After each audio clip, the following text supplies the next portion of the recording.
গোপন বন্দিশালা বা আয়নাঘর জনমনে এক রহস্যের উপাখ্যান। একে একে এই রহস্যের জট খুলছে অন্তর্বর্তী সরকার গঠিত গুম কমিশন। এরই মধ্যে গত মাসে সরকারের ঊর্ধ্বতনরা ৩টি বন্দিশালা সরেজমিন পরিদর্শন করেছেন। মঙ্গলবার সংবাদ সম্মেলনে কমিশন জানালো, সব বাহিনীর মধ্যে গোপন বন্দিশালার সন্ধান মিলেছে, তবে এখনও প্রকৃত সংখ্যা নিরূপণ করা যায়নি।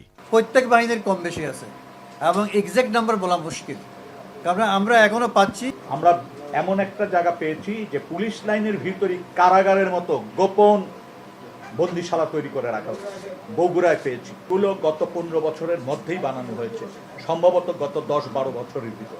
বর্তমান রাজনৈতিক নেতৃত্ব কিন্তু বলছে যে গুমের বিচার হওয়া উচিত।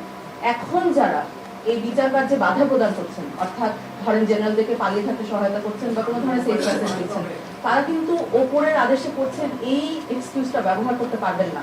2009 থেকে 5 আগস্ট 2024 পর্যন্ত গুমের 1750 অভিযোগ জমা পড়েছে কমিশনে।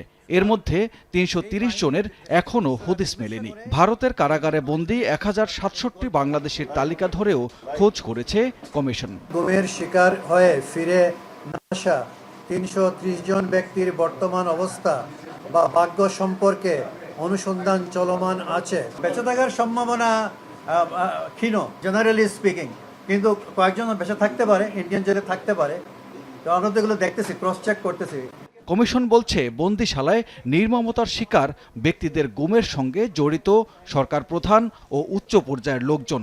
জড়িতদের বিচার হলে ভাবমূর্তি উজ্জ্বল হবে বাহিনীগুলোর। আগের সরকারের প্রধান কে ছিল? প্রাইম মিনিস্টার ছিল, কিন্তু বলার অপেক্ষা রাখে না। That is very much implied. গুমের সাথে জড়িত ব্যক্তিদের আইনের আওতায় আনা হলে সংশ্লিষ্ট বাহিনীর কালিমা মোচন হবে এবং বাহিনীর ভাবমূর্তি উজ্জ্বল হবে। ডিসেম্বরে চূড়ান্ত প্রতিবেদন প্রকাশ করবে গুম কমিশন, যা বিচারের জন্য জমা দেওয়া হবে আন্তর্জাতিক অপরাধ ট্রাইব্যুনালে। গুম যাতে চিরতরে বন্ধ হয়, তার জন্য ডেফিনেটলি আমরা রিকমেন্ডেশন করব।